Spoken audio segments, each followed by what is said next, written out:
All right. 3, 2, 1.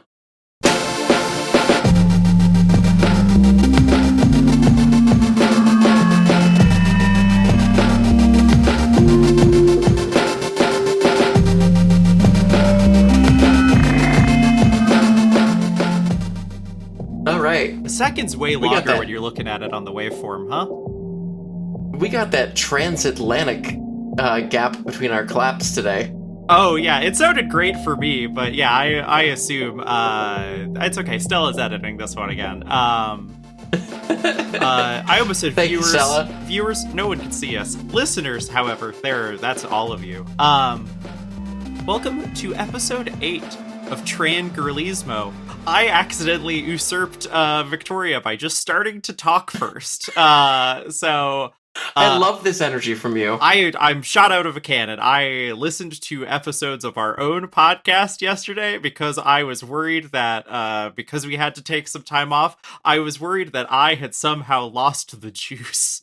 And I was like, what if they were all bad, actually? And then I got stoned and was laughing to our own jokes. So, we're doing pretty good. My name is... Thank God we're funny. Thank God we're funny. My name is Jordan Hofstetter.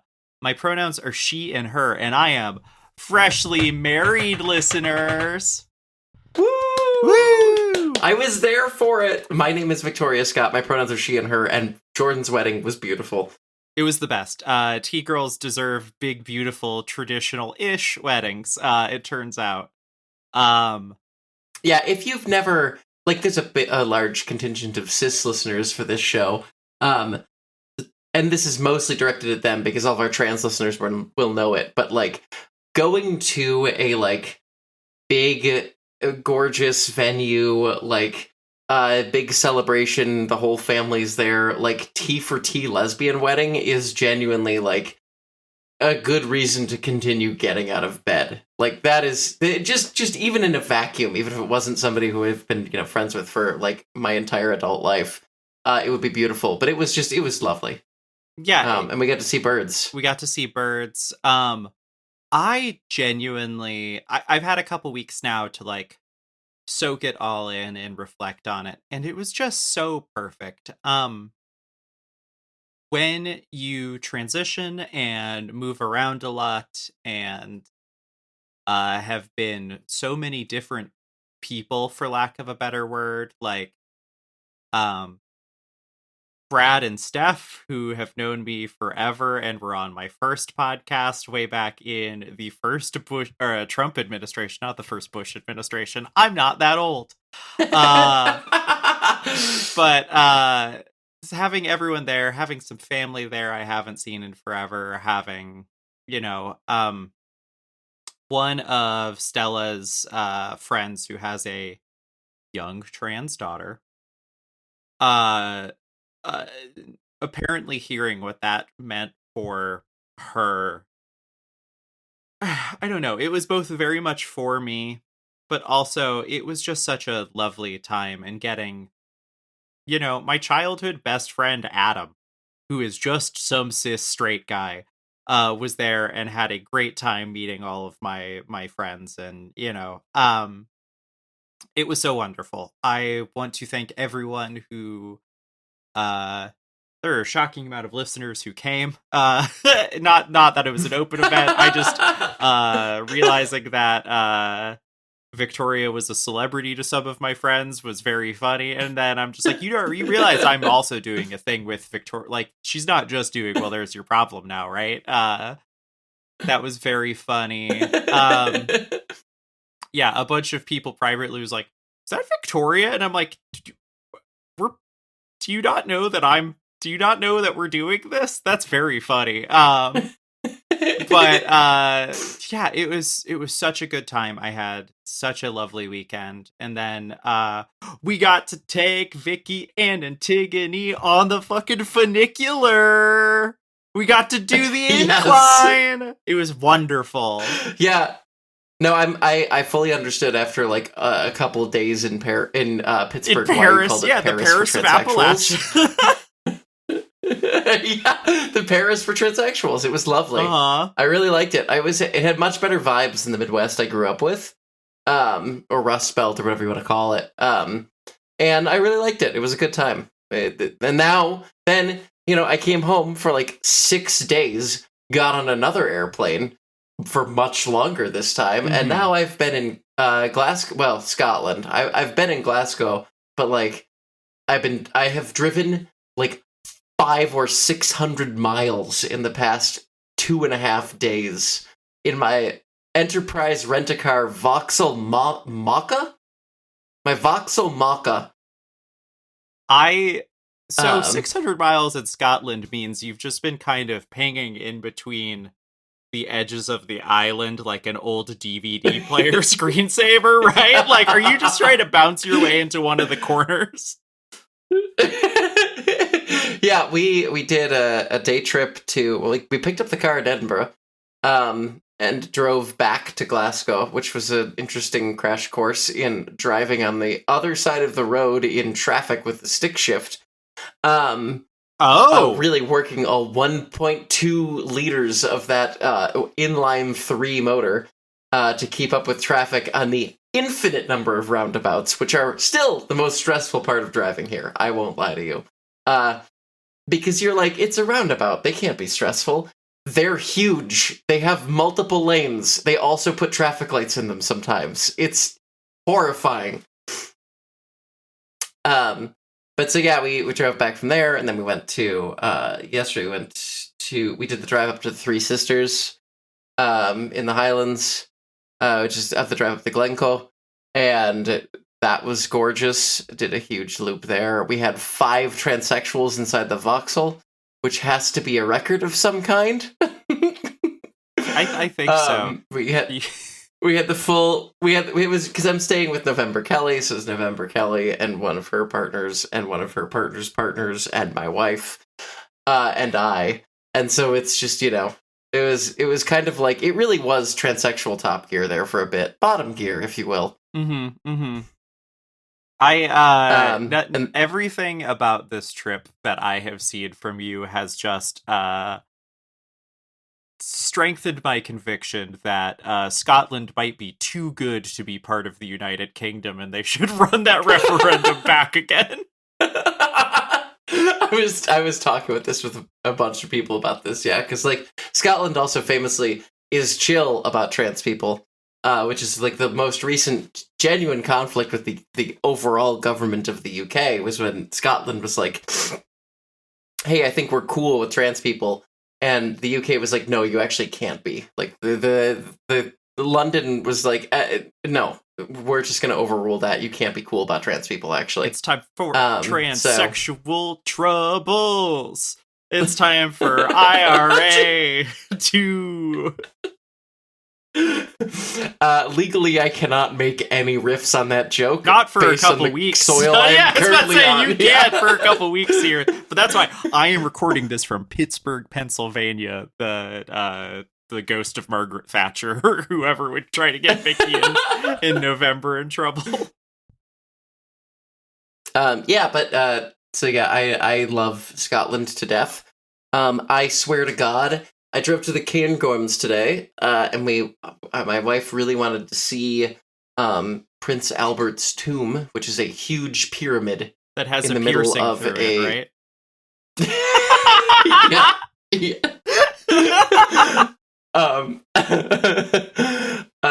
So we hiked up a mountain to see that, and then but I swear to God, I've been just driving like I have never driven like that hard. Hey, bring that back when you're done. Okay. All right, but somebody here is stealing my scotch, which I did get a nice bottle of scotch for myself while I'm visiting, because no, but I've rarely driven that hard, like ever, even on press trips. The B roads out here are just incredible. The speed limit's 60, and it's kind of like a challenge to see if you can hit the speed limit, because the road is like a lane and a half wide. There's no markings on a bunch of, like, the B roads mostly don't have markings, and there's no shoulder. It's just like a cliff and then like sheep. It's great. I love it. It's like the Well- way driving was meant to be. Yeah, it reminds everything I've heard seems like it is like Texas small FM roads at their best.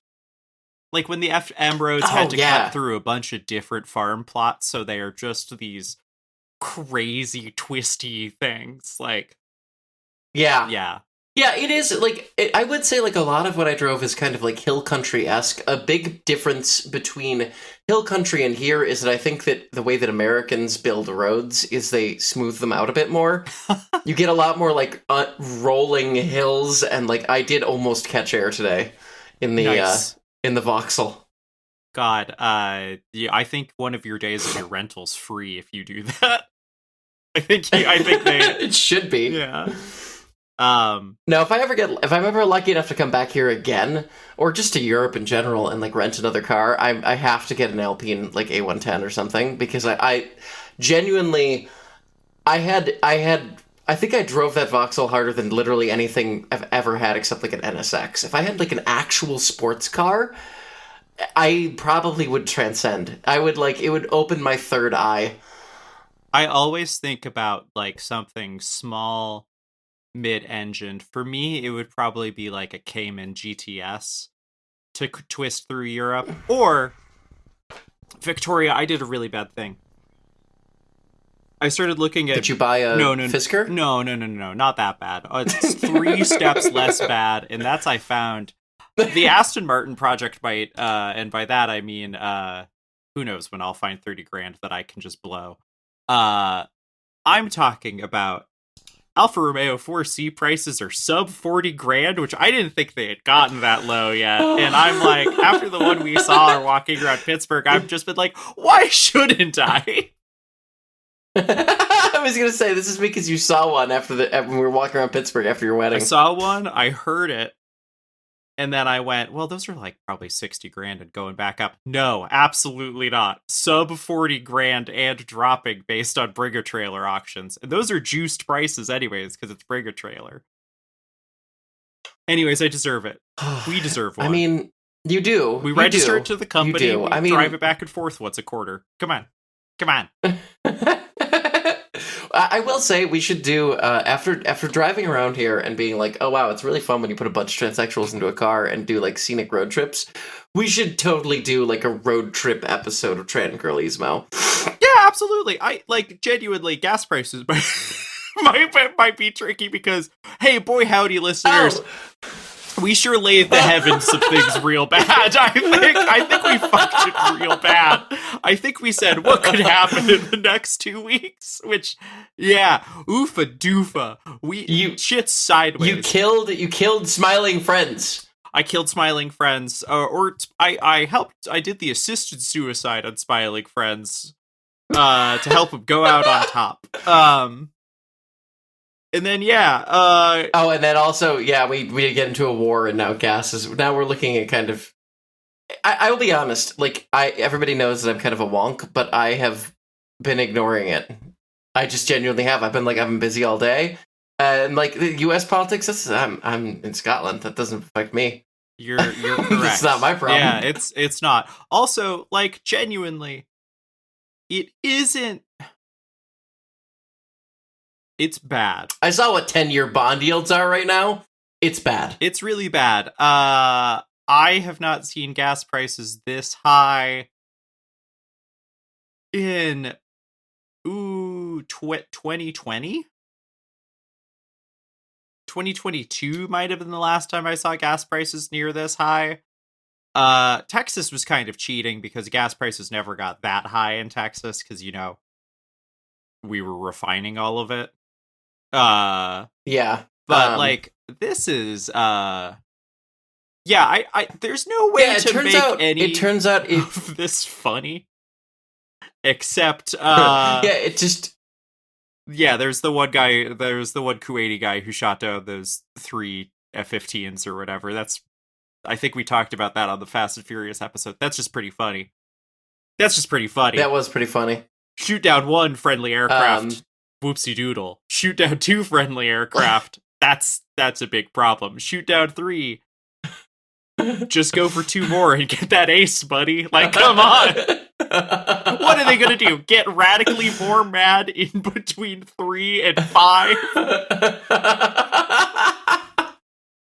One Kuwaiti guy is the single greatest drain on American taxpayer dollars in a millennia. He's Lisan Al-Gaib. Like, that guy rocks. Sorry to the F-15s, but this is tremendous content. Yeah, I heard somebody also like took a couple of pot shots in F-35 too. It actually got like hit. Yeah, 2 of them apparently, and they all 2 of them. Yeah, combat is hard. Combat's hard. Unlimited also, victory to all Millennium Games perverts out there also for just once again being proven right that the Millennium Games were the portent that America didn't know how to do anything anymore. Yeah, it just I think that a lot of this is just kind of like, it turns out that if you go scorched earth on a country that has the ability to kind of destroy all global commerce, and then they start destroying all global commerce, you kind of just get what you bargained for, you know? Yeah, I don't think we have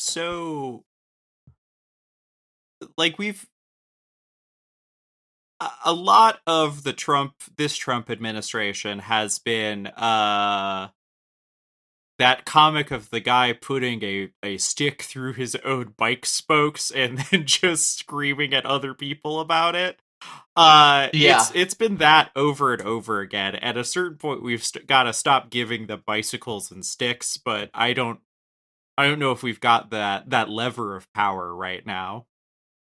No, I don't think we do. I mean, when I started writing the notes for this episode, which was like before I left, notably an act of God kept us from recording before I left for this trip, because Jordan's power was out for like the 24 hours that we both had free before I got on the airplane. It was. I thought about podcasting from the airplane. It would have been funny, but again, I think the air marshal on that flight would have been duly obligated to shoot you dead. So I like, look, we're some of the good ones podcaster wise, but like even then, I don't think that, like influencers, no one should be subjected to podcasting in public. It's a real kink at pride.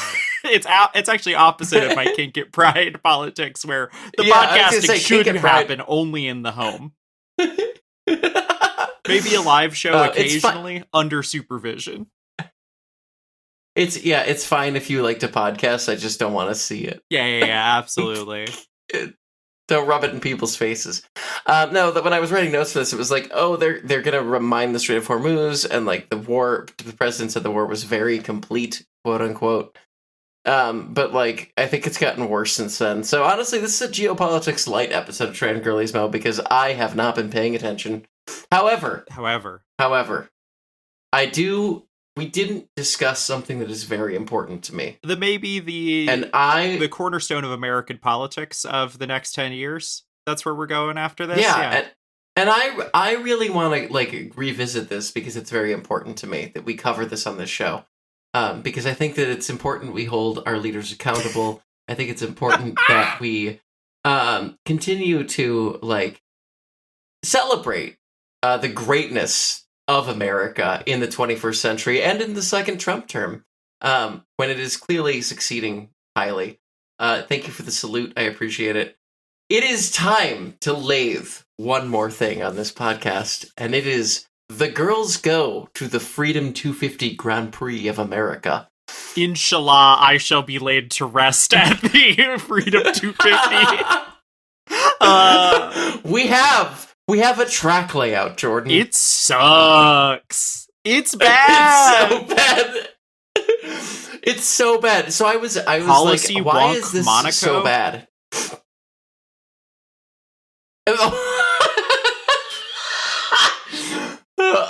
The original plan for the Freedom 250 Grand Prix of America track was to run like 4 miles straight from Capitol Hill to the Lincoln Memorial along the entire length of the National Mall.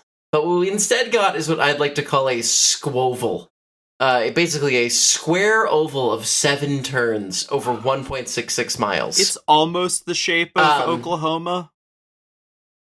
Yeah, that's a good way to put it. The start-finish line is also on like a short straight on 3rd Street in front of the Capitol building, but not actually on the hill, on like Capitol Hill, because it would require congressional authorization to display sponsors on the land of the Capitol building itself. Which does seem like something that you maybe want to think about before you try to host an IndyCar race in Washington, D.C. But, like, Also, I'm sorry, do we care about those laws anymore? Not saying that we shouldn't. I'm just saying that, like, we're so far past that at this point. I'm kind of baffled, and I think part of it is because the Capitol Police are their own, like, authority, and so they would have to do a second January 6th to get this one through. I think that is and this is me guessing here, but they would need to do January 12th, January 7th. I'm not sure. But to actually get the Indy cars to race around the rotunda. Ashley Babbitt to Bud Memorial Denker, front straight. Sorry, my demons, sorry. Oh my God. Bud Denker, President of Penske, said, because we're racing on Capitol Hill, you're violating a lot of situations for the branding, speed, decibel levels, all things you can't do on Capitol Hill, and require a congressional bill. So it would have taken an act of Congress for the actual circuit to be run. It still would have been bad, notably. Yeah. I'm sorry, did you say that man's name was Bud Denker? Bud Denker. Let this podcast never stop giving us guys with names. Bud Denker, I'm gonna start answering the phone with that at work when I know it's a telemarketer calling. So, and this is from an article from Roll Call, which is kind of like a wonk site for Capitol Hill minutia. Apparently there were 81 meetings held with federal officials and IndyCar representatives and presumably Sean Duffy to discover that Congress was not actually stoked to allow Stingray Robb to fling an IndyCar through the rotunda like a split-second level set on January 6th. And so they gave up on that. So anyway, in the real world, where we don't have the 4-mile circuit, they hit the long straight after turning left off of 3rd Street by like driving down Pennsylvania Avenue for like less than half a mile. Mm-hmm. This is also where the pit lane is. Fully after the start finish, which seems weird to me, but what do I know? It happens more often than you'd think on street courses, just based on like what's not defending. Like, to be fair, for a street circuit that is coming together hot, like, this is more real than I thought we would get. I never thought the 4-mile course would happen, even though the idea of it sounded not good, but have I ever made you watch the videos from that GT, the endurance race out in the middle of Eastern Europe, where they're literally racing along a public highway? Like, they just straight up, like, part of the race course is an overpass. There was an old IMSA race in Jersey that also used like a clover leaf as a turn. It's not out of the realm of possibility, but they should have just done it around the Beltway. They should have just done an oval in the Beltway. Yeah. Yeah. The American Mealy-Melia, yeah. But yeah, so they go down Pennsylvania Avenue, then they take a quick jaunt down 9th Street to like hook around the National Archives. Then they make the sole right turn of the entire road course to cut across the National Mall on 7th. And then they turn onto Independence, and then that's it. That's the course. Do that for, 1.6 miles. It's got to be 250 miles. 150 laps. Ooh, good God.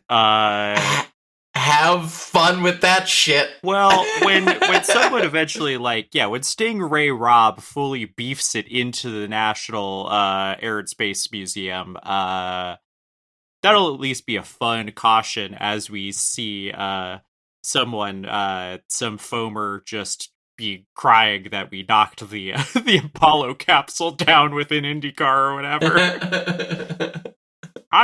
We're finally gonna get Discovery. It took 15 years after the end of the space shuttle program, but somebody's finally going to destroy it. If I leave Discovery being destroyed this late after it's been retired, that would be we would have to stop podcasting, I think. It's so bad. I think it'll still be fun, but it'll be type 2 fun. In that, oh god, it's gonna be we're going to go. I'm saying it out loud. We have to go. We will figure out how to do again. Well, so here's the thing: general admission is supposedly free. Yeah, sure. I cannot imagine. One, I don't even think they'd be able to lock down that much of the mall and everything to make it. Yeah. I agree with you on this front. That does suggest to me that this could be maybe a little bit of like a volatile event. You know what I mean?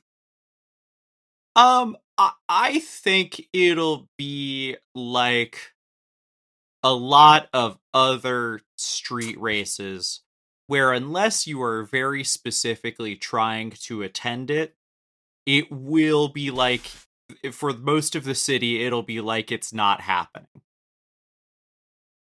Fair enough. And I actually, like, I don't think that they could make this into, like, I assume Trump will be there unless some things have happened.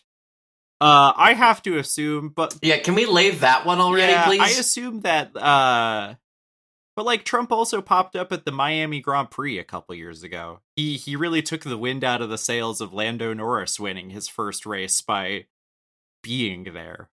And, I think it'll be fine. I think it'll be safe because, once again, I actually trust the city of Washington, D.C. to make sure that this isn't a shit show. But also, like, it'll be an excuse for, again, listeners, anyone knows any, like, cool lefty, gay venue spaces in the Washington, D.C. areas who might want, us two dipshits to do a podcast, let me know. Trandgirliesmo@gmail.com. Who knows? Yeah, we would do it. I want to do a live show at this so bad. Do a bar show the night before. Attend the race hungover in August heat in DC. Die of exposure. Yeah.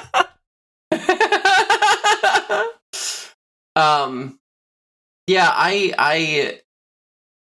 I really want to go to this.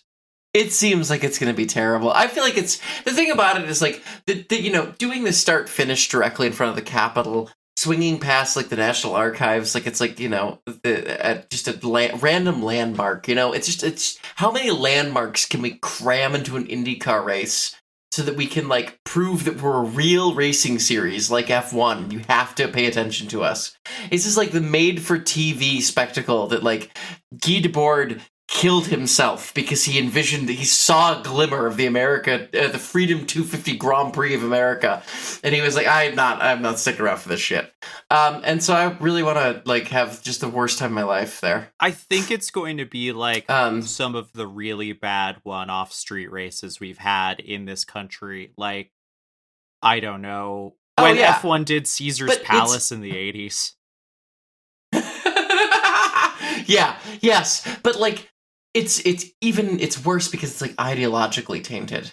Yes, this one is unlike all motor racing, which I do believe is varying shades of ethically compromising, which I think we all have to admit as motorsports fans and leftists, because of who pays for all of this. But also that's, like, I don't know. I think that's a good 1,000-mile view of it. Mm-hmm. We could do an entire episode breaking down, like, the ethics of motorsport sponsorships and the racing in general. But, like, that's fair. This one, however, is bad. This one's bad because this one is purely to satisfy this administration in a way that I like. What did we talk about when they first announced this? If you want a race that is celebration of what America is actually about, it's called We've Been Doing It for Over 100 Years, and it's the Indianapolis 500. That is the great American race. Like, Yeah. And this is just an exercise in utter conservative self-congratulation. Like, if we're still in Iran when this is happening, if we have put boots on the ground and we are doing this to self-celebrate, it's going to be such an optics disaster for everyone involved that I genuinely... Yeah, it's going to be... It's going to be so funny to be doing this when gas is $7 a gallon. Absolutely. Like, yeah, Sunoco, the official fuel of IndyCar. No one can afford it. Cool. Yeah. No, I mean, that is I genuinely think that's the largest obstacle to getting to this event, is because Jet A is already up, like, double what it was, like, 3 months ago. I imagine that's going to get worse. And I'm wondering if, like, airfare is going to be, like, it's $1,000 to cram yourself into the worst seat possible on, like, a Frontier jet. I really don't... I hope we don't get there. I hope that, there's so many points where I have found over the last year and a half that I go, well, surely this madness must end in one way or the other. And this is the first time where I really truly feel like they are going to be forced into an end based on, like, hey, I'm sorry, but a lot of conservatives should break before gas going up, but, like, nothing turns the crab bucket into a feeding frenzy like gas prices. It's just what's always like, I've seen in the constant war of the I did this stickers on gas pumps. It's Trump again, baby. There are so many Trump I did this stickers at gas pumps in Pittsburgh, and it's been a week. It's been 2 weeks. Like, I don't see this going well. I just saw that President Grandpa was saying that we don't use and we don't need the Strait of Hormuz, which is just levels of cope that I do not know. Like, I saw someone pointing out that the Evergreen getting stuck in 2020 was actually, like, really good environmental storytelling and foreshadowing of our current moment, because now we all know what happens when a ship gets stuck or boat can't move, and it's just called everything's fucked for like a year and a half. So, like, and I see, like, we're trying to, like, someone was like, well, we should just make a new strait using nukes, and I'm like, welcome back, Project Plowshare. Hello. Yeah, okay. No, do you know who suggested that? It was former Speaker of the House Newt Gingrich. It wasn't even just, like, some random conservative asshole on Twitter. It was somebody who held public office and, like, scared Democrats so bad that they did, like, eternal James Carville for the next 30 years. One of those moments where I'm reminded that Newt is alive. Eternal James Carville of the Spotless Mind. Anyway. Jesus Christ.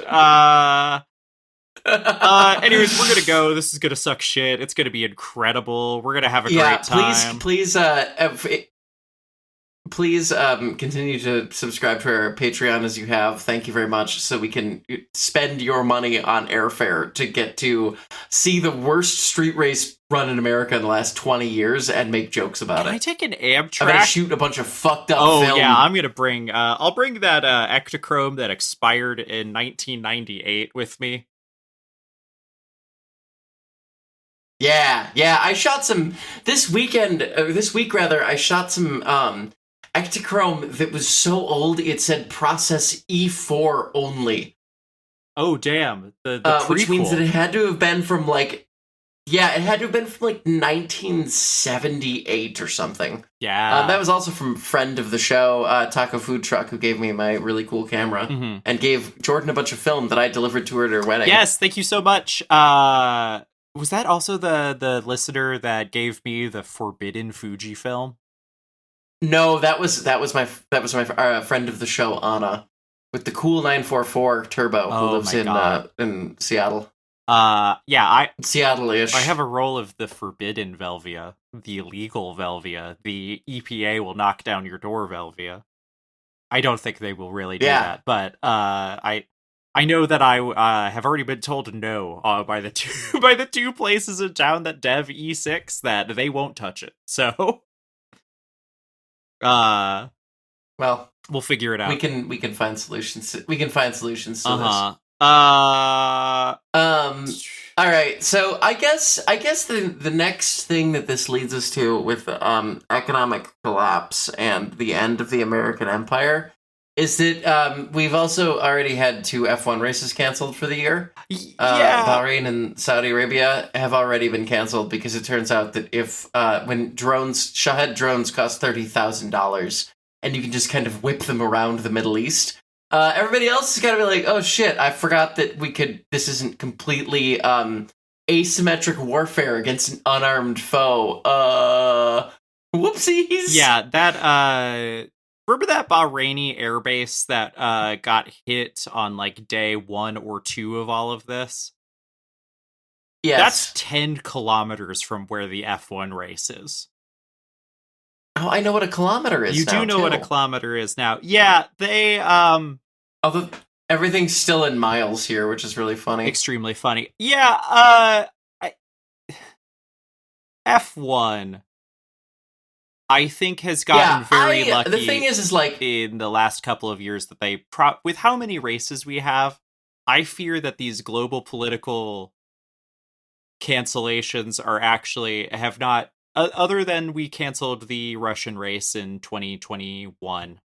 22? 22. 2022. Yeah, we canceled the Russian race and have not gone back. We canceled a race due to extreme flooding in Italy. But other than that, we haven't had to cancel as many races as I keep worrying we're going to with this expanded calendar until American Misadventure comes back like it's the early 2000s. Whoa.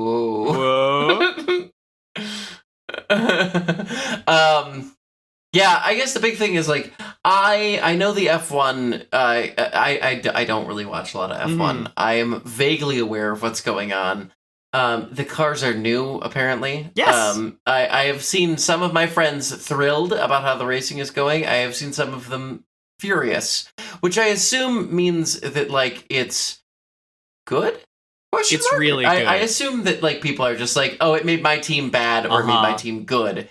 But like the cars look smaller, which seems like an improvement. Also, it sounds like they suck to drive, which means that they're probably more fun to watch. I don't even think they suck to drive. I think they've just got less grip. Do you want me to just go in and give you the full rundown? Yeah, because I want the FIA realpolitik from Jordan here. I'm gonna. The FIA realpolitik of it all is one story, and then there's what's actually happening on track. Like, you want to talk about full FIA realpolitik?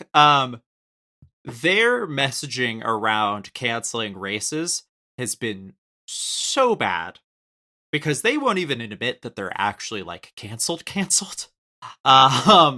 They just said that they are not taking place in April, which like. Sure, for many contractual reasons, maybe they have to say that. But, like, I know Bahrain has already refunded everyone that had tickets. So, like, I don't think Bahrain is going to come back at all.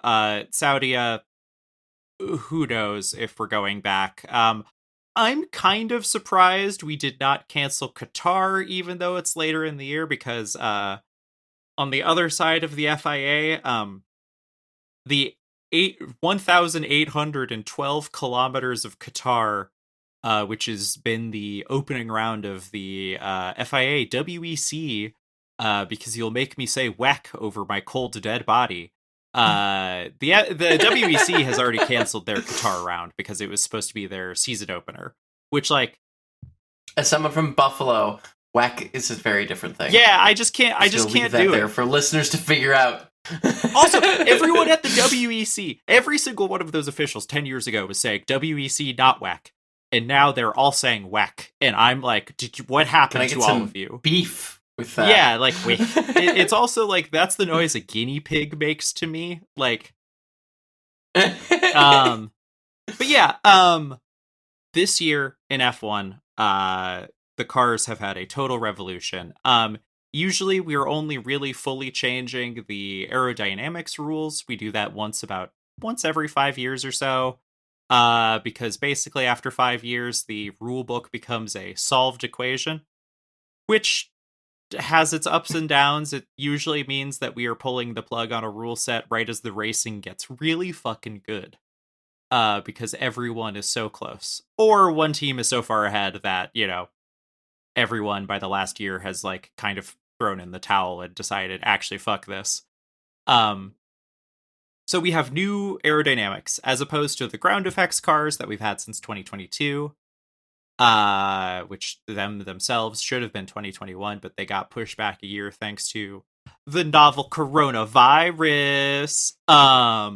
Because F1 almost... I think we forget that F1 almost completely went bust in 2020, had some things not happened, like agreeing to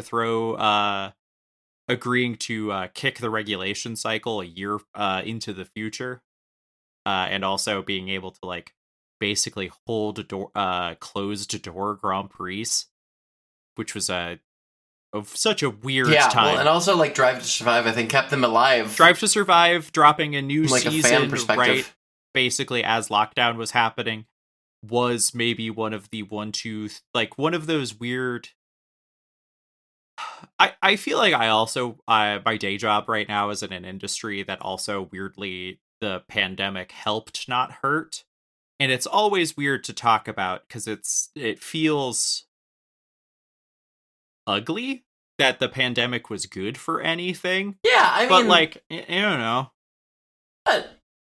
No, I mean, I came out during it, so, like, I certainly understand the idea of, like, oh, the pandemic actually kind of, like, maybe helped some things with the changing of life's pace and the sudden realization that you have to actually come out instead of sitting in the closet for another 5 years, because those might not be guaranteed. Anyway, no, I fully get it. I fully, so yeah, F1's been on this amazing miracle run since the pandemic, and Drive to Survive, anyone who is talking about those fans as not real fans is a misogynist, and I think F1 has been having a battle with itself for a while over what the soul of the sport is. And I think we're actually in a really good place. But again, not only did we throw out the last year's aerodynamic rules, we also threw out the idea, the turbo hybrid powertrains we've had since 2014. And sure, they've seen a lot of evolution in the last 12 years, but, you know, it is the first time in over a decade where F1 has had brand new engines. That's brought with it radical change, a new style of racing. The cars have active aerodynamics now. It's Melbourne was the first race of the season that happened, and was the only race that had happened when originally we started writing these notes, because again, exactly a week ago, we sat down together, and then I lost my power very abruptly into recording. So I have expanded this to now. Literally, we got 5 minutes in. Yeah, you said something, and then immediately I saw the winds pick up outside. I saw my lights flicker, and I said, "Uh-oh," like David Byrne when he got jumped in Brooklyn.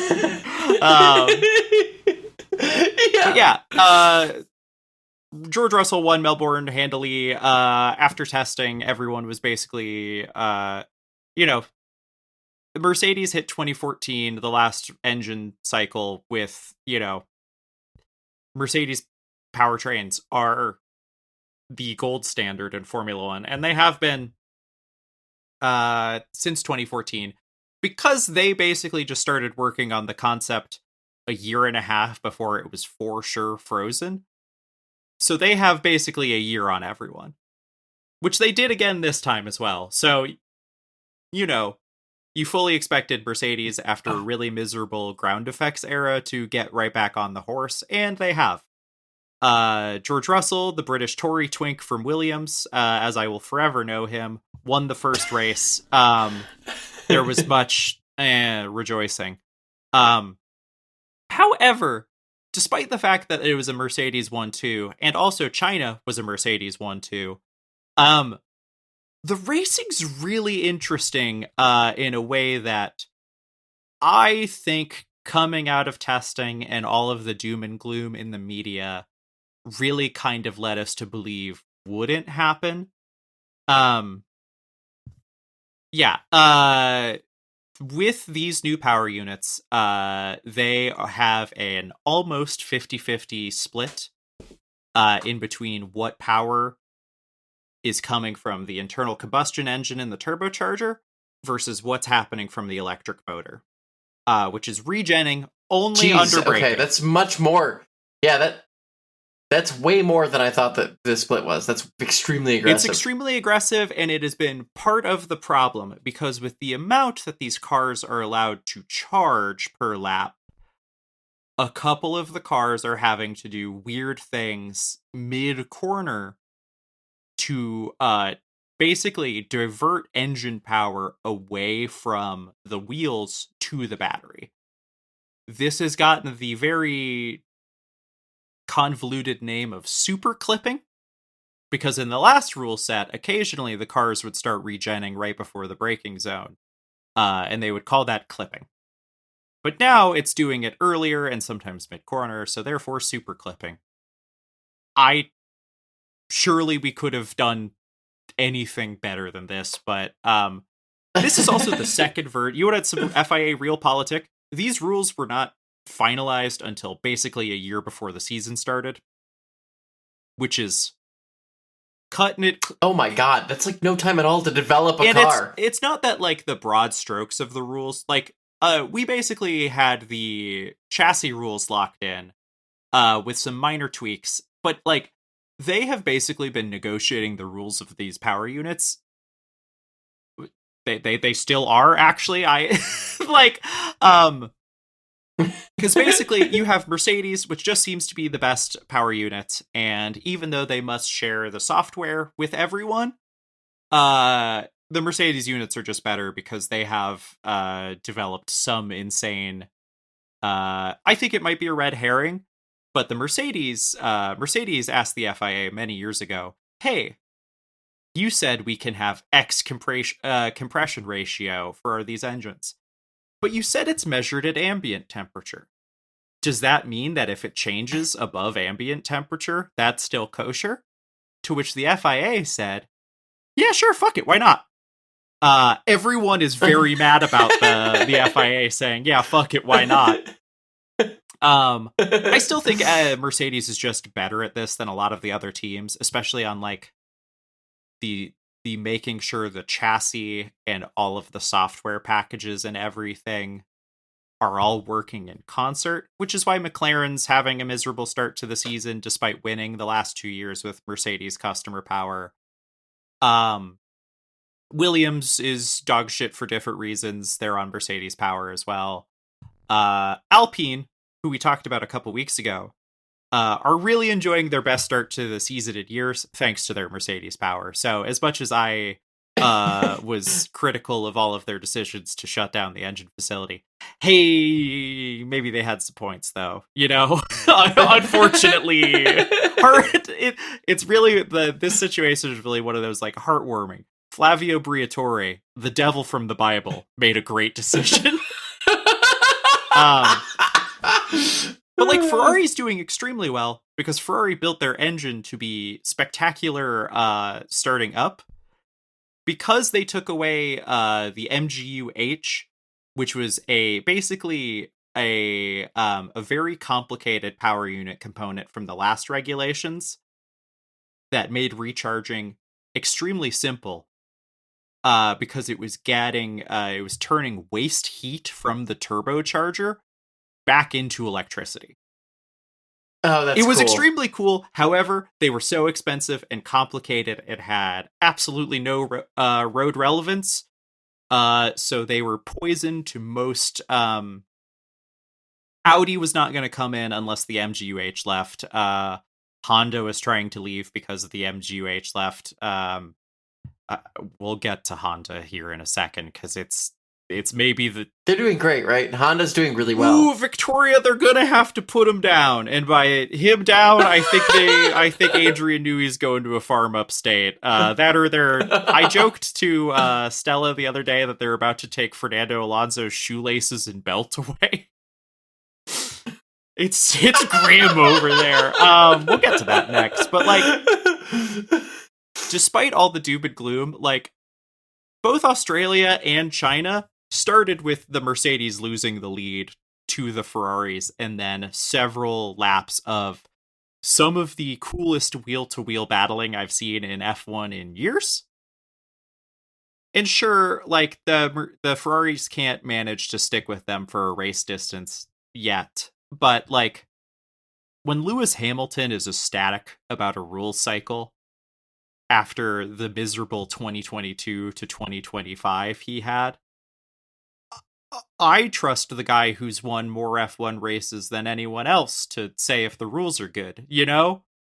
I'm just some fair. dipshit. Ooh, where are we going? Yeah, let's go to the new partnerships. Because all of these have gotten complicated. They've actually gotten so complicated even as of today that I have had to like I have checked the news twice to see if a thing that is highly rumored to happen has happened at time of recording yet. Like, it's... What was the rumor? So, let's talk about Honda's misery, and then let's talk about how, what they might be doing to try to stop this. Adrian Newey, tired of Red Bull, tired of Christian Horner, decided to leave last year. Tired of winning, presumably. Tired of winning, it seems to be. Or tired of winning easily, maybe. Wanting to work basically unrestricted again, and apparently a little hurt about both Christian Horner not getting fired for his sexual harassment claim. Not against Adrian Newey, against their shared executive assistant, which is... You couldn't have, that was funny for a minute. You couldn't have just let me live in that moment of like, haha, funny joke instead of the actual horrors of the real world. Buckle Please. up, Vicky. It's Trey and Curly'smo. Yeah, like Aston basically had looked to assembled a dream team for this year. Lawrence Stroll rolled up to Adrian Newey and said, "Hey, think of the biggest number you can, and also, do you want like a third of this race team and also a chunk of Aston Martin, the car company?" Which, as we'll get to very briefly at the end of the episode, I don't think is actually worth money. I think owning a chunk of Aston Martin is worth negative money. But it's gotta feel good. Every single car company in the world that has owned Aston Martin in the past 20 years agrees with you completely. It's all of them have been like, we have to get rid of this. We gotta get rid of this. It's the cursed amulet that just sucks money out of your wallet. Aston Martin is the portrait of Dorian Gray of the auto industry, where every time you pump money into it, you get poorer, and it also somehow loses that money. Speaking of horrific losses, Aston has kind of been weird, where they have put so much money into hiring the best designers. They have Fernando Alonso. They've got Lance Stroll is there. But like, they poached Newey from Red Bull, which is huge. Adrian Newey has been with Red Bull since year 2, I think, and basically every single one of their championship winning cars and race winning cars is mostly up to Adrian Newey. People will argue about that because it is totally auteur theory, but like, look at what they're doing without him. Granted, look at what Aston Martin is doing with him. So, things are complicated. They paid a ton of money to Honda. Did not seek them out. They sought Honda out because are you familiar with the whole... I understand. I'm saying this constantly. Did you see the whole Honda was going to leave F1 in 2020? They kind of really only left for 2021 and then we're back by 2022 with Red Bull.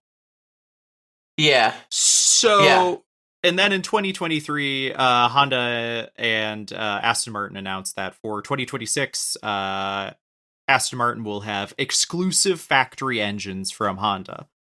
Honda had started their last...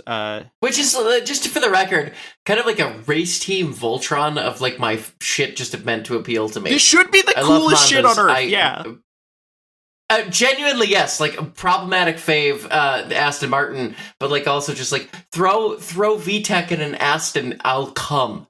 Yeah, right? Like, ooh.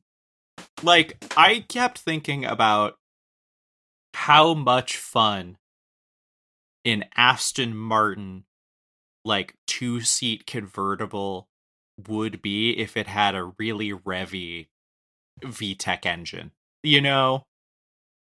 Yeah. My mind is trying to picture... Oh, you're back. Your video's back. I've been staring at just the notes for nothing. No, sorry. The internet here was a little slow. No, it's totally okay.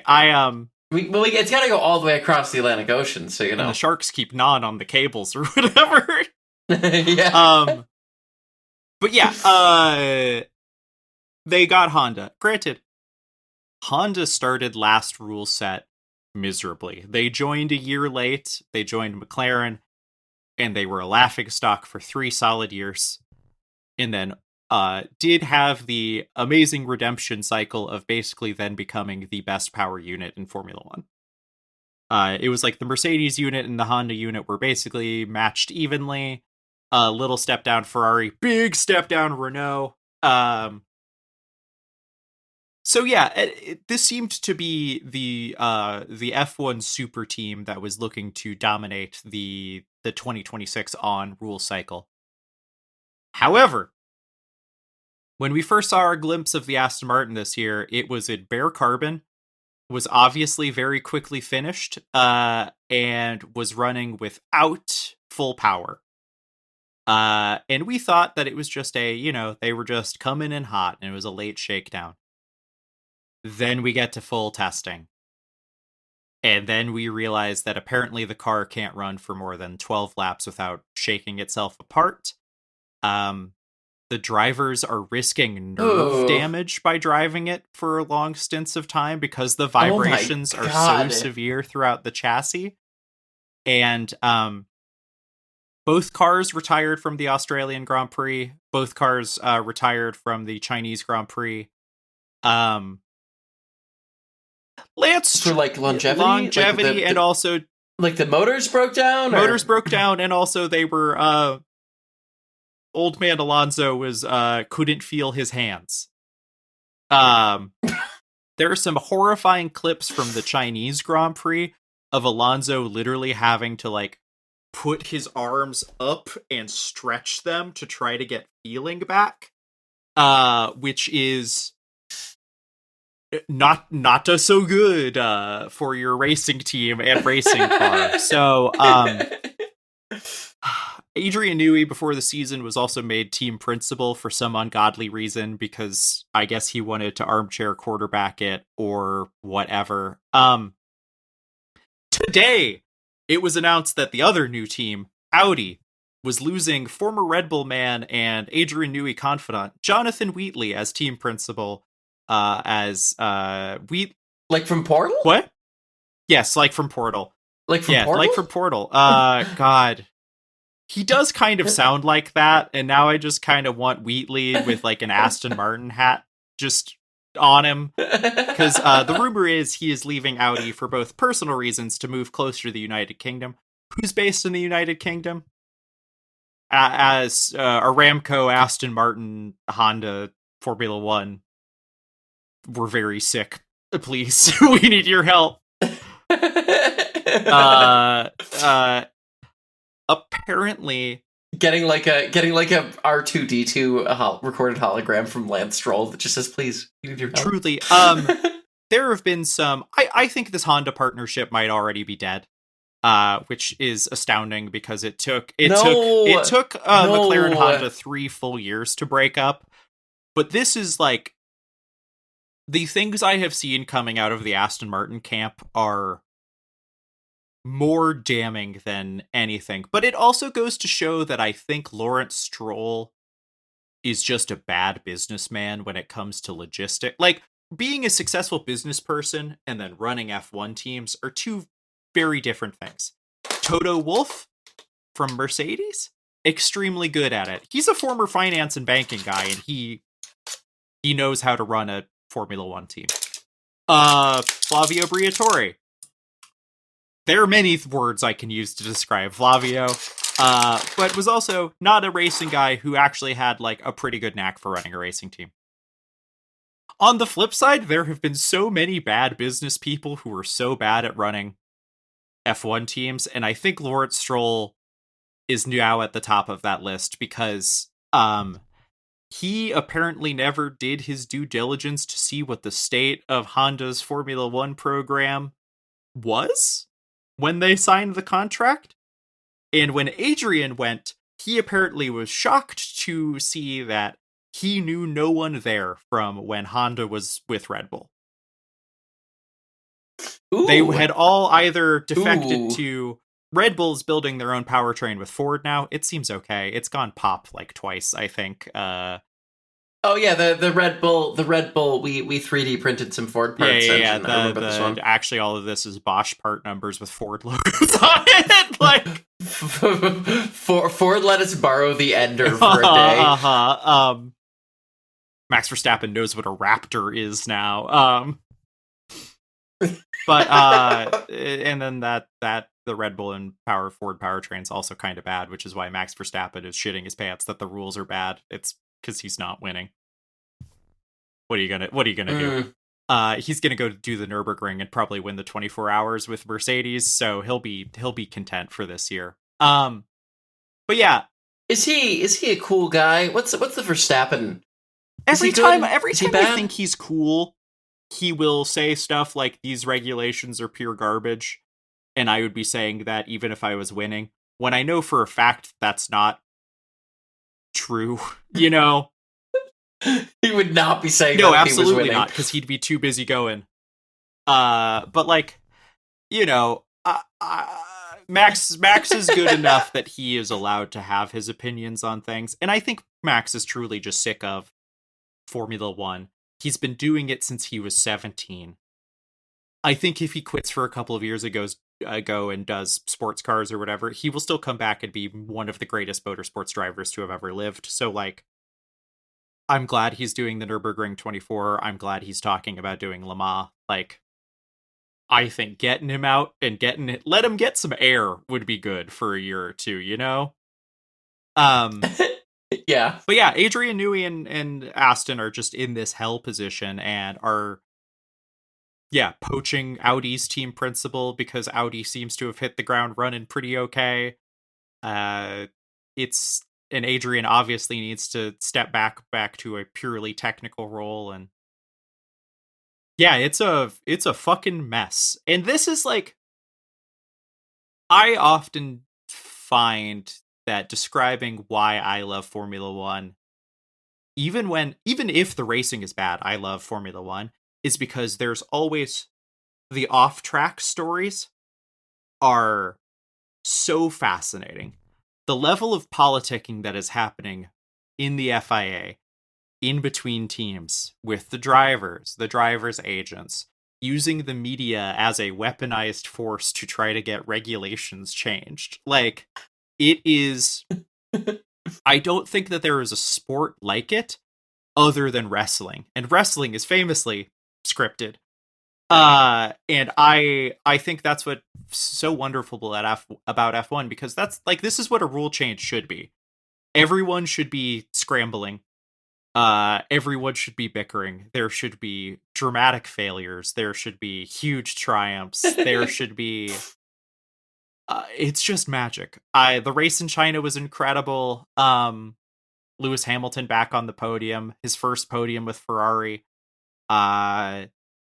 It's pure cinnamon. Sure, we're gonna miss 2 races, and I think that's pretty poor. But again, this is what you get for electing President Grandpa again.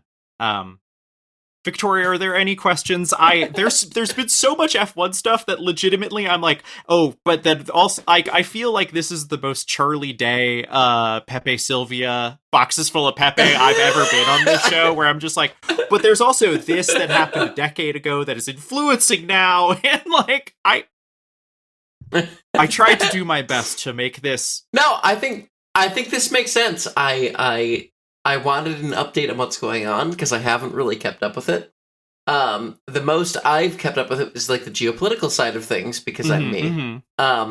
And so like I sometimes I forget that like sports are fun and enjoyable to watch, and I should do more of that sometimes. I'm not gonna lie to you. I'm on vacation. I'm like, why am I so tense all the time? I should just never be anxious. And it's just literally like every time I leave the United States, all of twice in my adult life, whenever I've left, I've been like, oh, I feel like 1,000 times better. Honestly, I got that just moving out of Texas.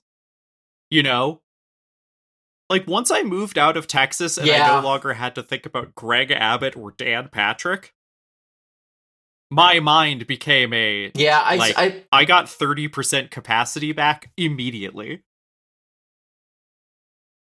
Yeah, I wish that had worked for me. Like, Seattle is definitely better, but like it's I don't know, like I surrender your passports. Sort of I'll mail your stuff to you. It'll be fine.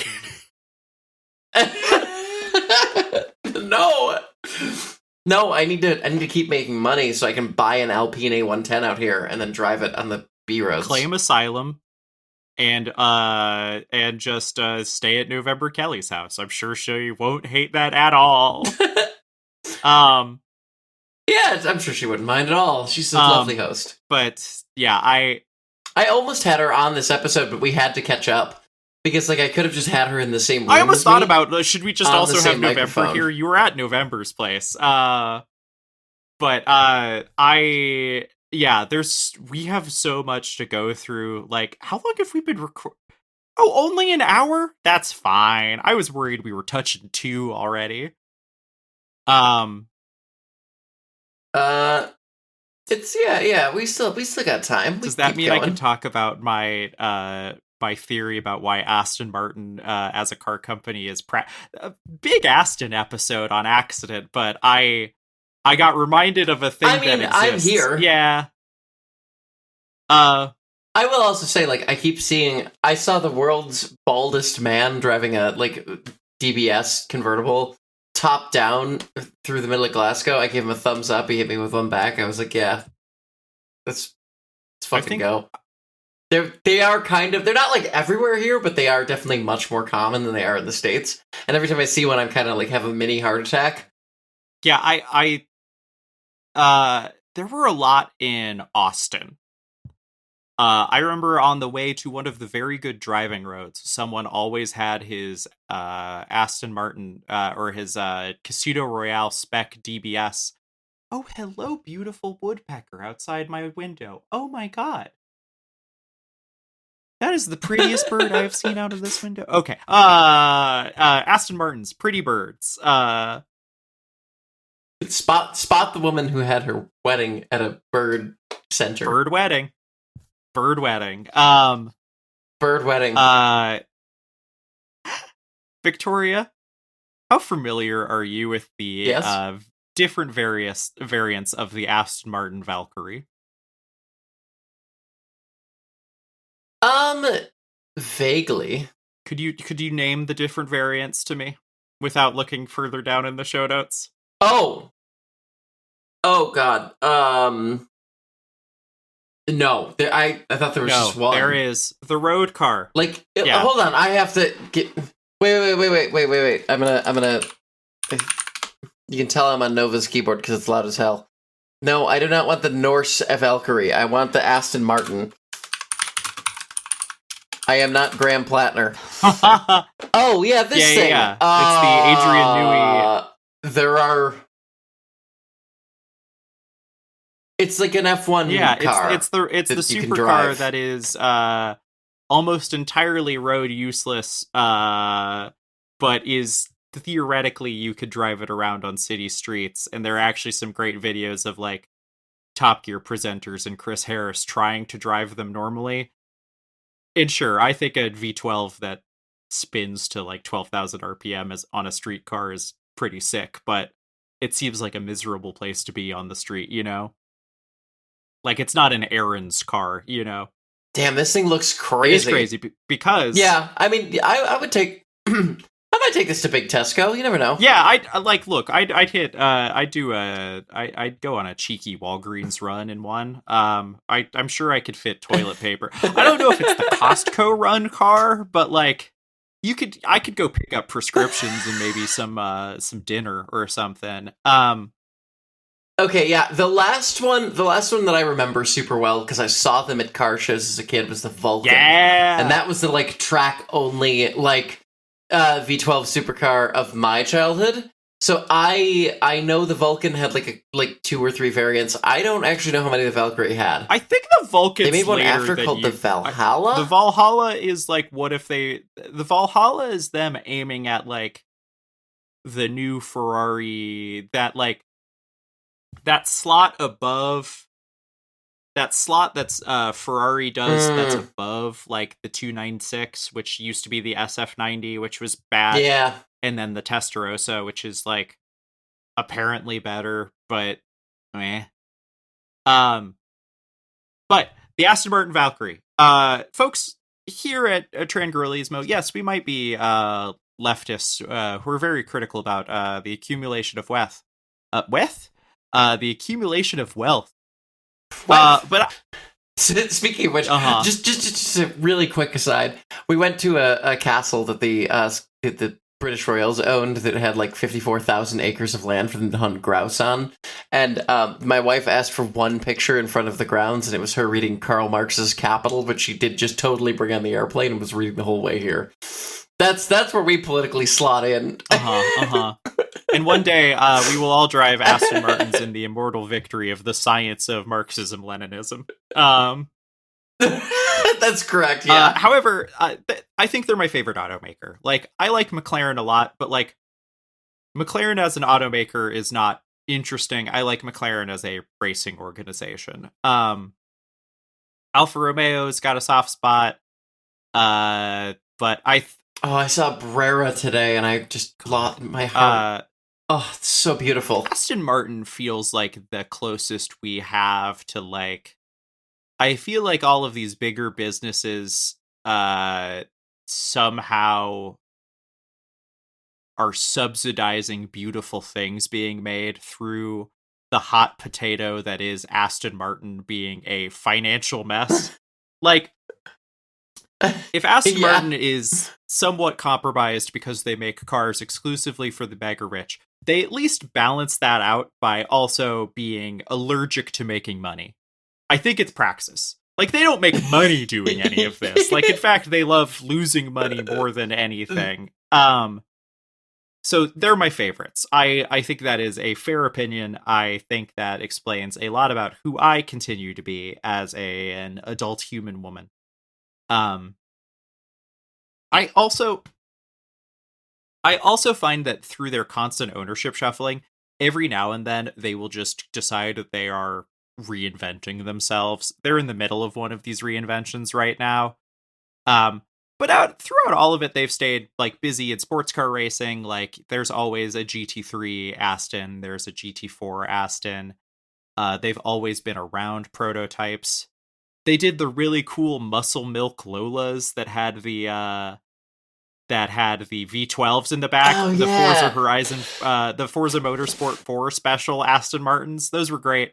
Let's not talk about the really bad LMP1 car that had the inline 6 in it from like 2011. That one's not real. Other than those chassis ended up being the Delta Wing, which was the weird like dong-shaped thing that raced in IMSA for a number of years. Yeah, that Nissan that came out of nowhere, and they were like, "What are we trying to sell or advertise with this?" We're not actually sure, but it's cool as fuck. Do you know that was a And the answer is that was yeah, a rejected it was, concept for what the 2012 IndyCar would have been. Did you know that? Oh my god, we could have had spec penis. We could have had the perfect car for you to review. So said Matt Farah. Yeah. The most phallic vehicle ever created. Really up there. It looks like the like Dick Dastardly car. It is a very from the wacky races ass thing, and it's good actually. Like, yeah. I miss the Delta Wing. I miss the shitty Mazda diesel powered prototypes. I miss a lot about early, like mid 2010s IMSA. But speaking of current IMSA, our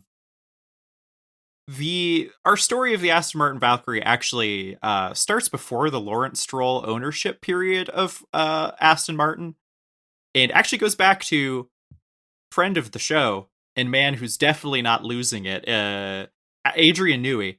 Adrian Newey was really bored in like 2014, 2015 because Renault was Red Bull's engine partner at the time and was so bad that no matter what Adrian Newey put into the F1 program at Red Bull, it just didn't matter.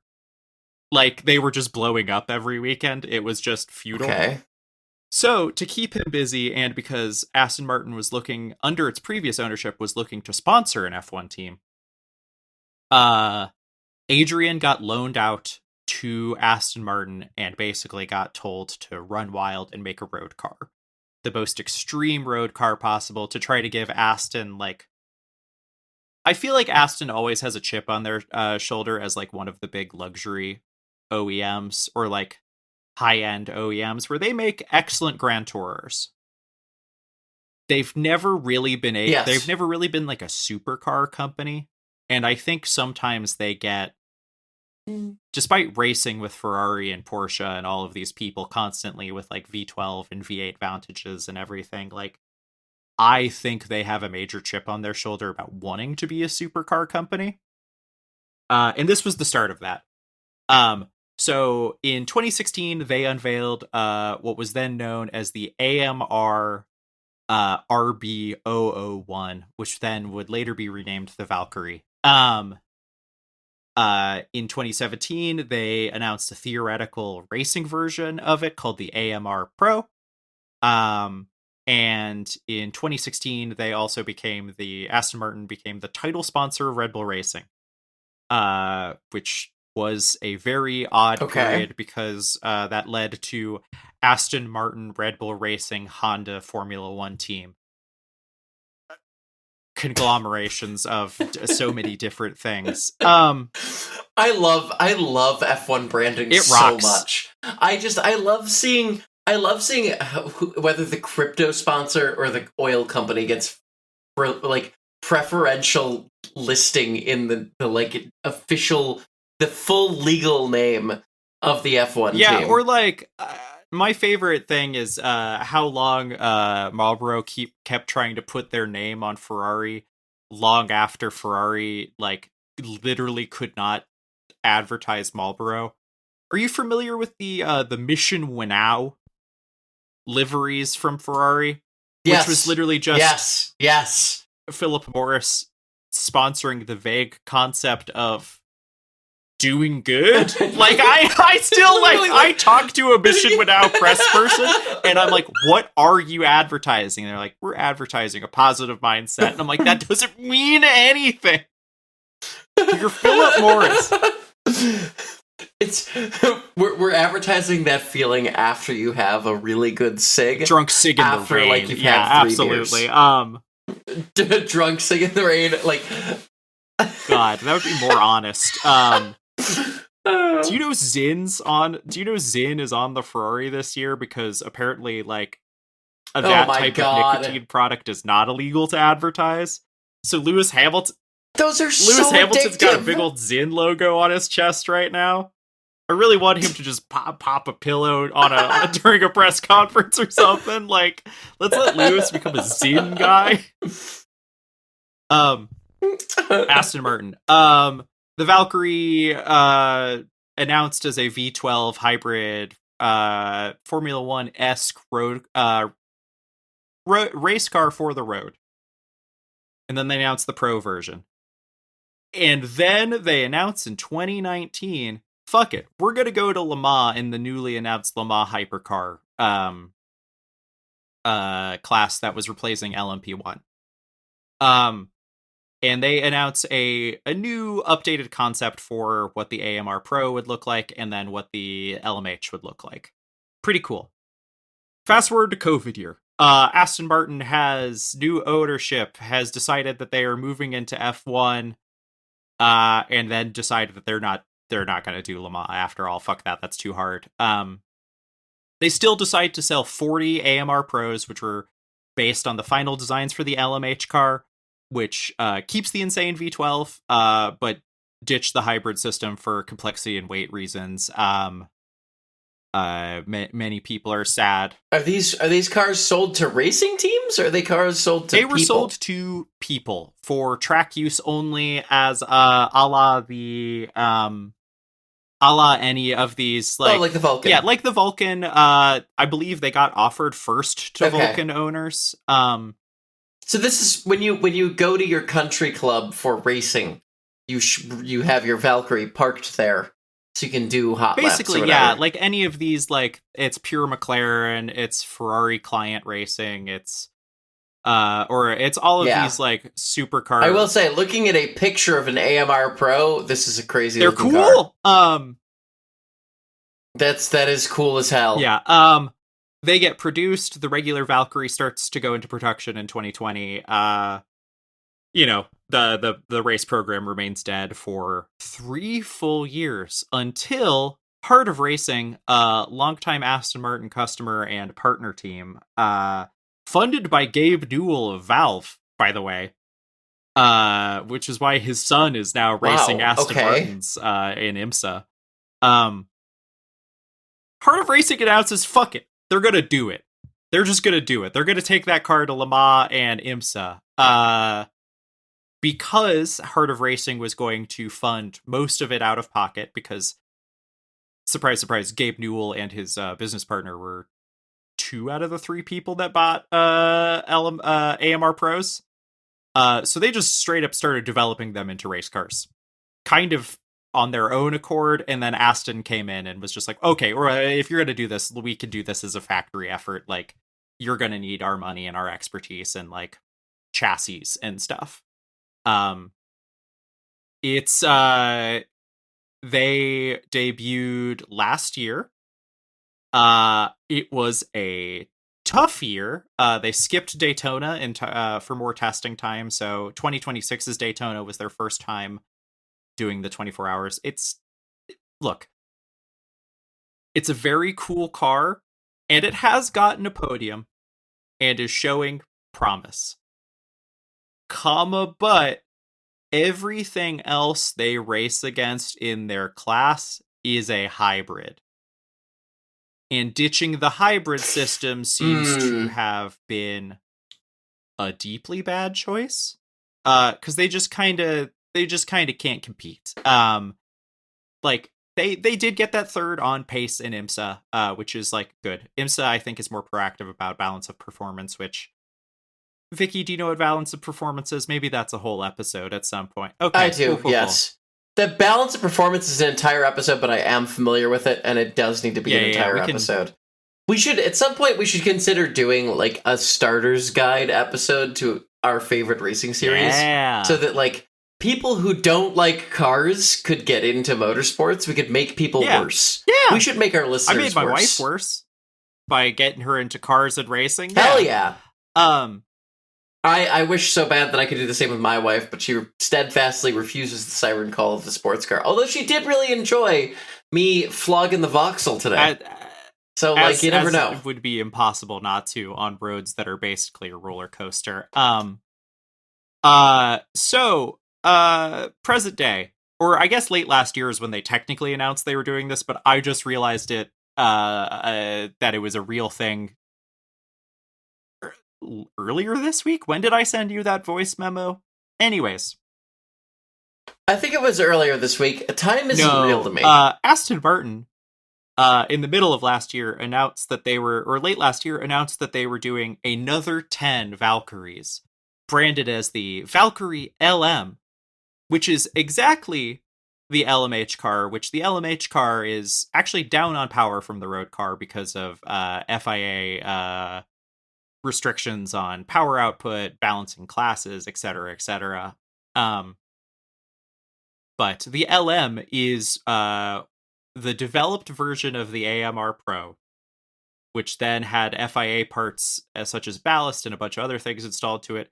The LM takes those FIA gubbins away. So it is a track-only version of the LMH road car, which itself was based off of the AMR Pro, which itself was a track-only version of the Aston Martin Valkyrie race car. It's almost Dada-esque, and that's why I have been sitting here wanting to make the Aston Martin LH is not, or LM is not the AMR Pro, is not the road car. Like, Holy Trinity. They're so bad at business models, except for understanding when they can just get in there to sell a rich guy a thing he probably already owns. It's super good. Yeah, and as part of this run of 10 cars, you are basically getting treated like an Aston Martin development driver. You were paying for the privilege of for them to mold you into someone capable of taming IMSA's fourth fastest car.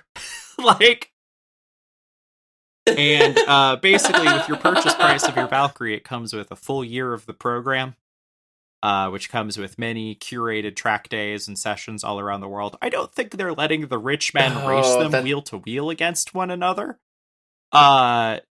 They should. One make Aston Martin Valkyrie LM series where it's just 10 rich assholes wrecking each other's shit for like 40 laps or whatever.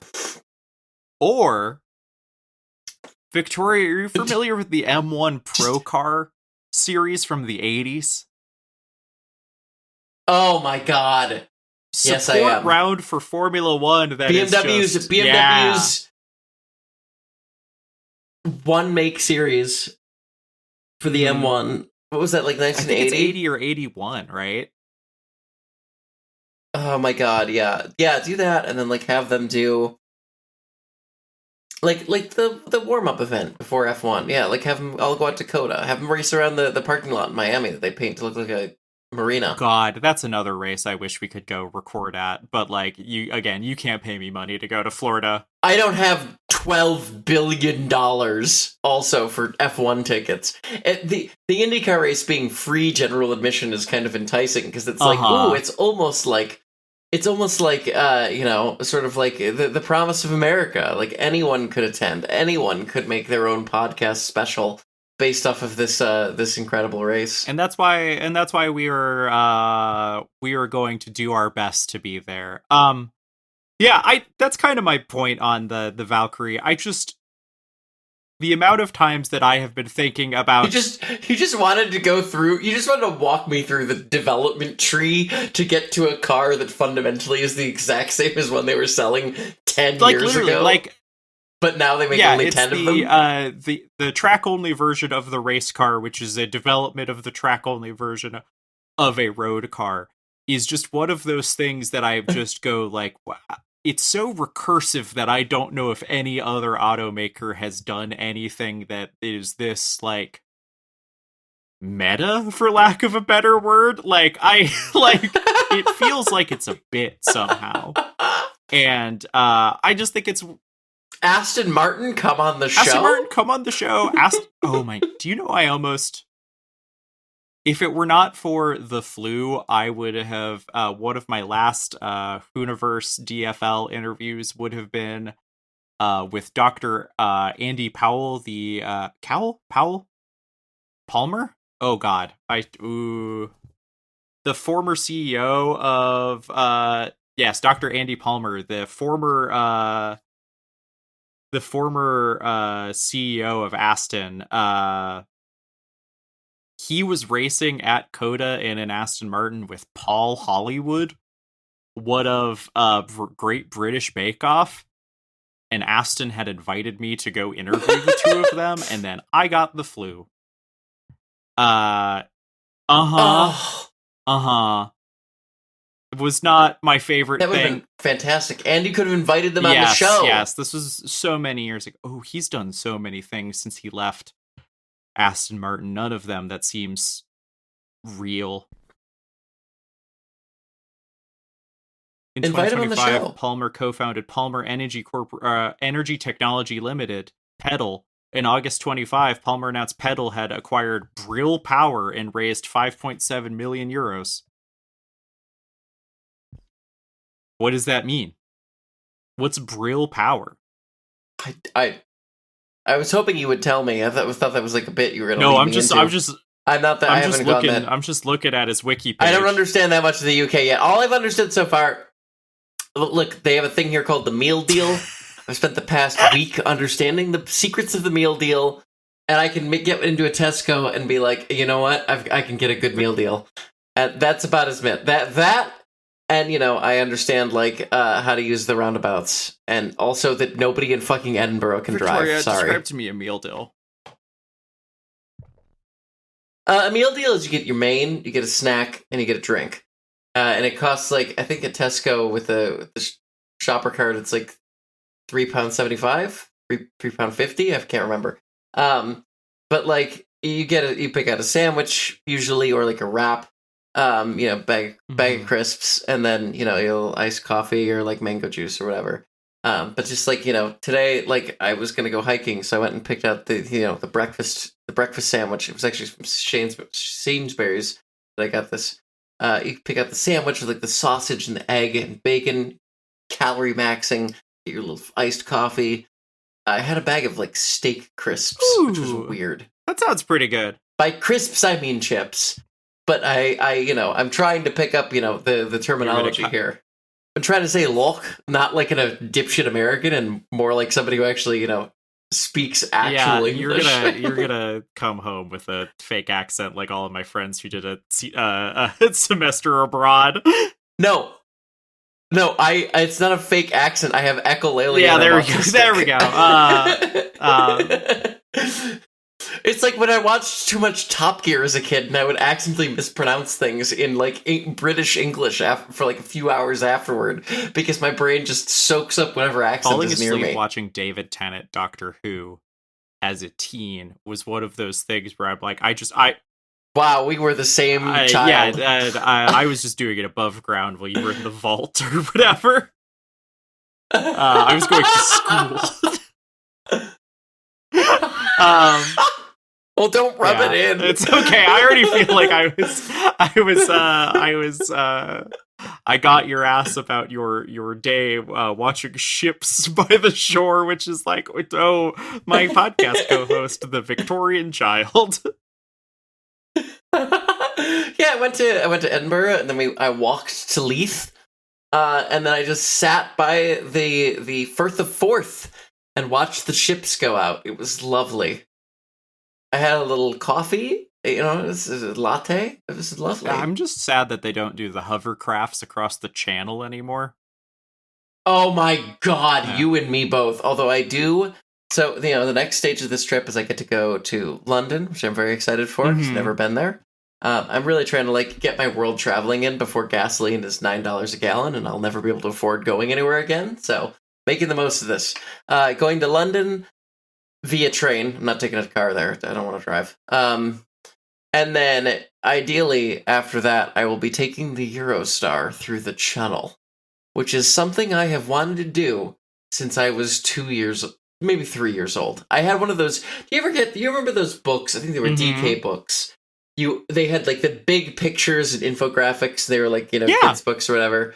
I had one of those. It was the Big Book of Trains when I was, I think, 3 years old. It predates my brother existing, so I could not have been very old. That's what made you like this. It certainly worsened it. It certainly worsened it. Anyway, they had the early version, like, channel train in that book, and I was like, that's you telling me that they get to go under basically the ocean. It's not the ocean, but it's basically the ocean with a train. That's insane. I want to do that. I made like a paper craft, and this is another one of the things you did in the vault to like entertain yourself. I made a paper craft, like folded crayon colored version of this train because I was so obsessed with it. That's I'm like precious. 4 years old. And now, 26 years later, I get to ride a train through the fucking channel.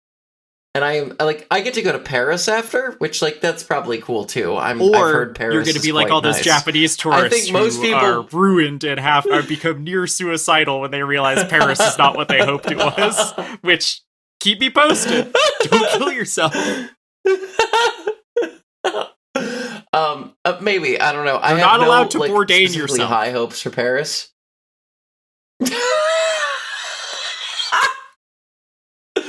Oh, but yeah, I guess we gotta record more episodes still. I can't die yet. We have to hit at least episode 10. I really felt like when I had to post the Fast and Furious bonus without you, I really felt like the substitute teacher rolling in the VCR cart. Like, I'm like, oh, Vicky's not here right now. It's actually Jordan. I know it says boasted by Victoria Scott, but that's just the unique ways that Patreon turned me into you for posting privileges. Yeah, I never knew how that worked, and apparently you just I have to in order to actually, because I actually can't even view our show and your Patreon from my personal Patreon account anymore. I have to click over, like, anytime I try to click over to it, it changes my login to you. But anyway, that's how I got the Fast and Furious episode posted. Thank you, because I was out in Glencoe. You were drunkenly driving my Vauxhall. Drunkenly making passes at a Civic Type R. I heard. Oh yeah, no, I did. I saw. Well, I last night we got home, and I was like, Nova had to go record, and so I was like, well, shoot, babe, you want to go to a pub? And so we walked down to a pub, and there was a Civic Type R. AKA the Forbidden Generation, and with an even wing, and the Forbidden Generation in really good shape, and just like the actual Type R, and I was just lost my mind. And I did drive past it earlier in the day, and I couldn't get a picture because I was driving the car in Glasgow, which you can't look. Stick shift in Glasgow is like that is as much as I am comfortable driving a stick. You do need to be like all hands and feet in motion at all times. You can't exactly like sneak a picture as you're like pulling away from the light. Yeah, it's not. So it was still there later, and I did scream when I saw it, and I came back later, and it was still there. So I got my picture. Yeah, I hope everybody's been enjoying the Trangirlismo Vicky Goes to the UK photo feed, where it's just like, oh, I found a Jaguar estate.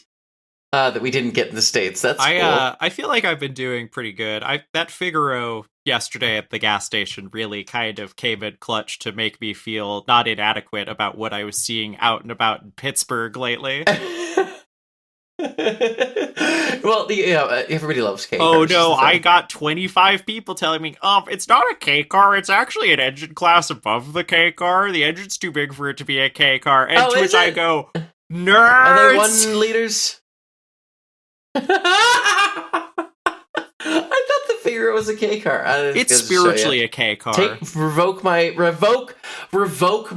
car enthusiast license, but you can't revoke my driver's license because I am too busy using it to drive a Vauxhall on the B roads. Really?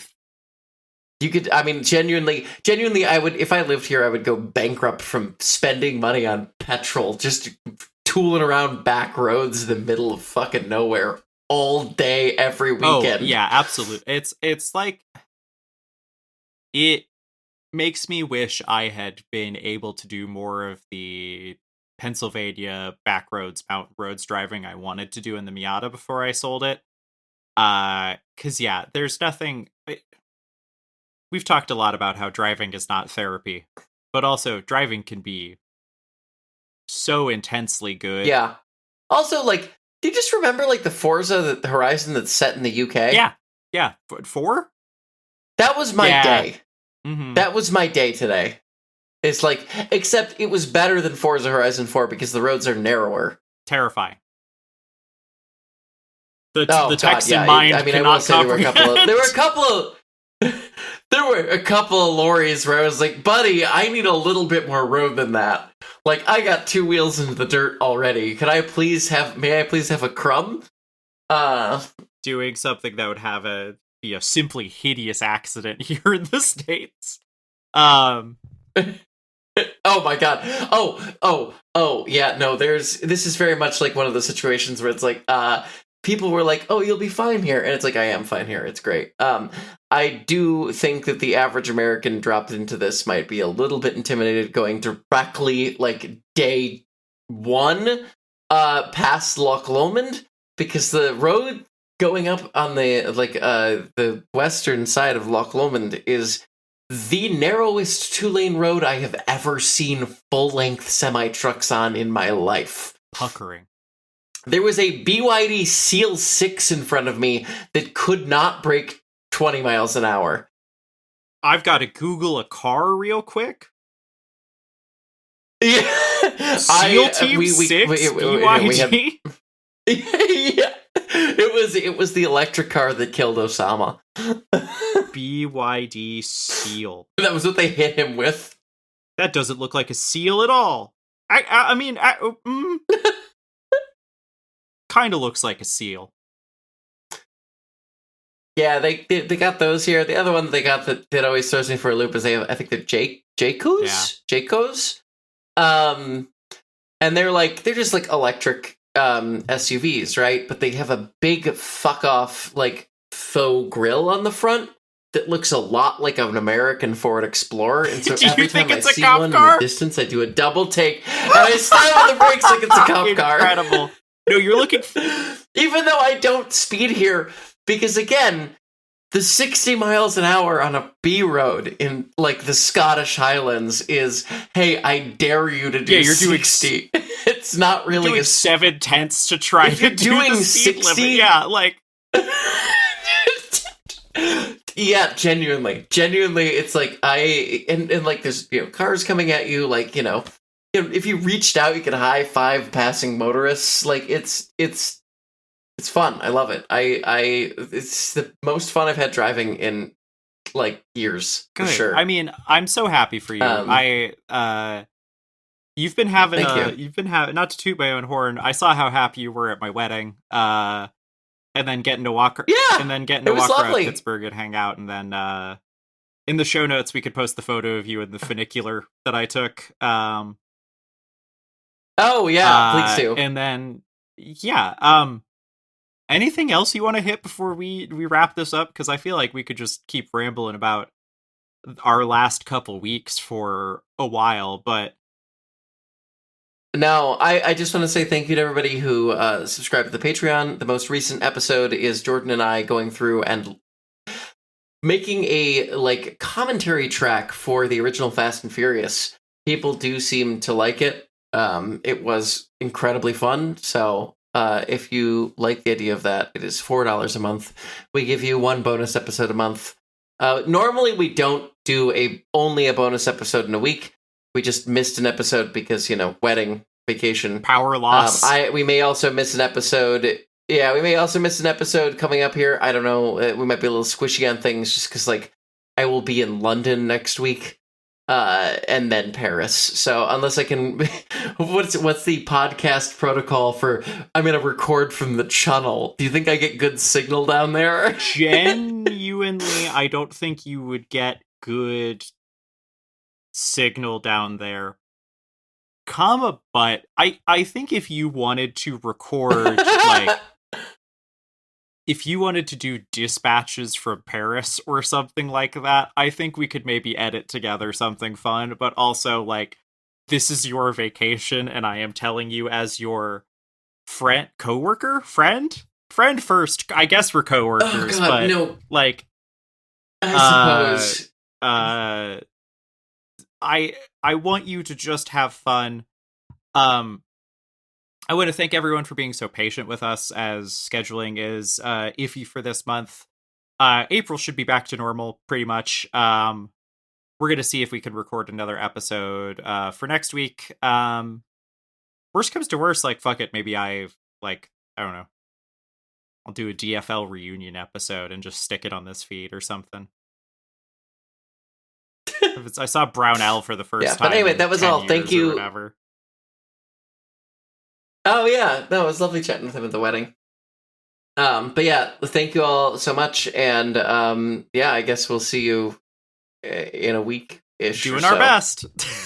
I will let you know. I'll give you a full. I've taken so many pictures of this voxel. I will do a full review for the Patreon of what I think of it, which is that it's not very good, but also, like, again, it doesn't matter if the car is good if it's got a stick shift and you're in fucking Scotland.